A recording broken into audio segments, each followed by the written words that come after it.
मित्रों नमस्कार। आप देख रहे हैं अवध न्यूज नेटवर्क का ये खास कार्यक्रम, जिस पर हम चर्चा करेंगे संसद भवन में एक बार फिर से जो कुछ भी घटनाक्रम रहा और पड़ताल करेंगे आज के तथ्यों की। तो आइए शुरू करते हैं आज का ये खास कार्यक्रम। जैसा कि आप जानते हैं, संसद भवन में इन दिनों विपक्ष और सत्ता पक्ष के बीच अच्छा खासा खींचतान दिखाई दे रहा है। आज संसद में जैसे ही नीट वाले मुद्दे पर राहुल गांधी ने बोलना शुरू किया तो उसी समय उनका माइक ऑफ कर दिया गया। जैसा कि पिछली सरकारों में भी ये लगातार ये आरोप लगता रहा है कि जैसे ही विपक्ष का कोई नेता बोलने के लिए आता है तो उसका माइक ऑफ कर दिया जाता है। और आज फिर से एक बार ये बात सामने आई है कि राहुल गांधी जैसे ही नीट वाले मुद्दे पर बोलने के लिए खड़े हुए, उनका माइक ऑफ कर दिया गया। संसद में इस बात को लेकर भारी हंगामा हुआ और एक बार फिर से संसद आज हंगामे की भेंट चढ़ गया। कल हुए घटनाक्रम के बाद आज स्पीकर ओम बिरला के सुर काफ़ी नरम दिखाई पड़े, और ऐसा इसलिए भी हो सका क्योंकि कल सोशल मीडिया से लेकर मेन स्ट्रीम मीडिया तक इस बात की बहुत चर्चा हुई कि उन्होंने जिस प्रकार से शशि थरूर के शपथ लेने के दौरान उनको संविधान जय संविधान बोलने पर टोका भी था। शपथ के अंत में शशि थरूर के द्वारा जय संविधान बोलने पर जैसे ही उनको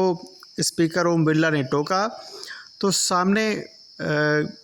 से दीपेंद्र हुड्डा ने इस बात पर आपत्ति जताई। और दीपेंद्र हुड्डा जो 5 बार के सांसद हैं, सीनियर नेता हैं कांग्रेस पार्टी के, उन्होंने जब इस पर आपत्ति जताई तो स्पीकर ने उनको जिस अंदाज में डांटते हुए बैठने का आदेश दिया, इससे लोकसभा स्पीकर का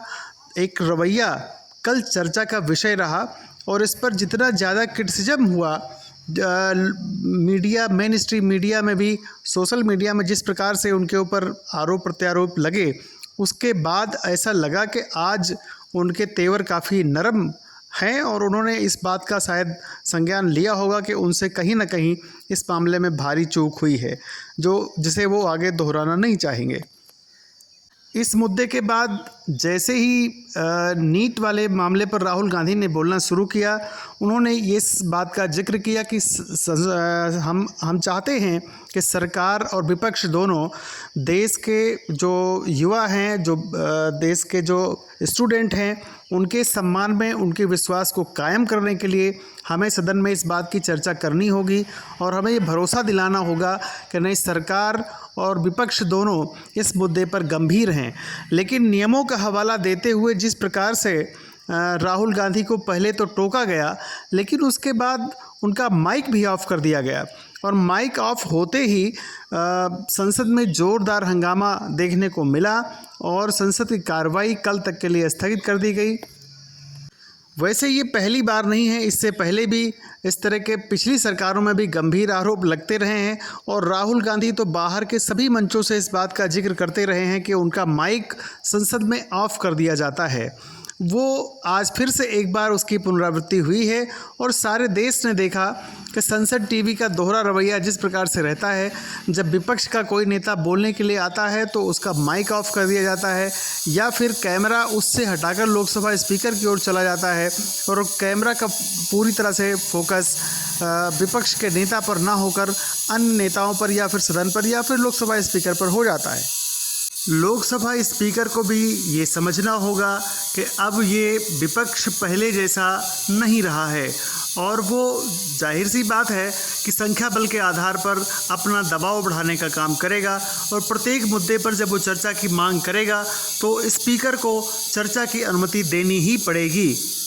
इन सब के साथ साथ ये एक बात तो ये बिल्कुल भी समझ में नहीं आती है कि आखिर विपक्ष की आवाज़ को दबाने का ये क्यों दुष्चक्र बार बार रचा जाता है। ये देखने में ऐसी घटनाओं की पुनरावृत्ति क्यों होती है, विपक्ष के नेताओं का माइक ऑफ करने की जैसी घटनाएं बार बार सदन में कैसे होती हैं, इसकी जांच की जानी चाहिए। इस बात की शिकायत जैसे ही ओम बिरला से की गई तो उन्होंने कहा कि माइक का बटन हमारे पास नहीं रहता है। आखिर ये सुनिश्चित कौन करेगा कि संसद जैसी ऐसी जगह पर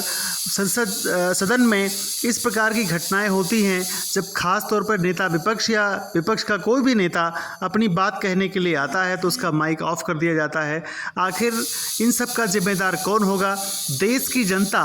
वो सारे घटनाक्रम पर नज़र बनाए हुए है, उसे सब कुछ पता है कि आखिर ऐसा कैसे हो सकता है कि लोकसभा का स्पीकर इस बात से कैसे बच सकता है ये कहते हुए कि माइक का बटन उसके हाथ में नहीं है। जनता के द्वारा चुने हुए सांसद जनता की आवाज़ को उठाने के लिए ही सदन में पहुंचते हैं और अगर उनको उनकी आवाज़ उठाने से रोका जाएगा तो ये प्रश्न गंभीर हो जाता है।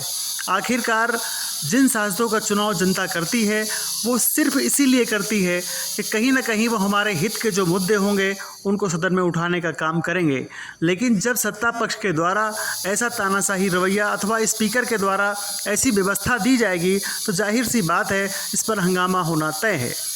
क्या माइक को ऑफ करके जनता की आवाज़ को दबाया जा सकेगा? क्या विपक्ष के नेताओं को इस प्रकार से हतोत्साहित करके या डांट करके बैठाया जाएगा? ऐसा लगता है जैसे संसद भवन ना हो और किसी प्राइमरी या बेसिक कक्षा का कोई हेडमास्टर या क्लास टीचर अपने बच्चों को डांट कर बैठाने की बात कर रहा हो। दीपेंद्र हुड्डा 5 बार के चुने हुए सांसद हैं, सीनियर सांसद हैं और कांग्रेस पार्टी के मजबूत और गंभीर नेता भी हैं। सदन में हमेशा अपनी बात कहते हैं, लेकिन उनको जिस प्रकार से कल डांट कर बैठाया गया वो न सिर्फ खेदजनक है बल्कि दुखद भी है। और एक बार फिर से पिछले कार्यकाल की तरह इस बार भी जनता की आवाज़ को दबाने का जो काम हो रहा है, माइक को ऑफ करके जिस प्रकार से आवाज़ को दबाया जा रहा है वो लोकतंत्र के हित में तो किसी भी कीमत पर नहीं हो सकता है।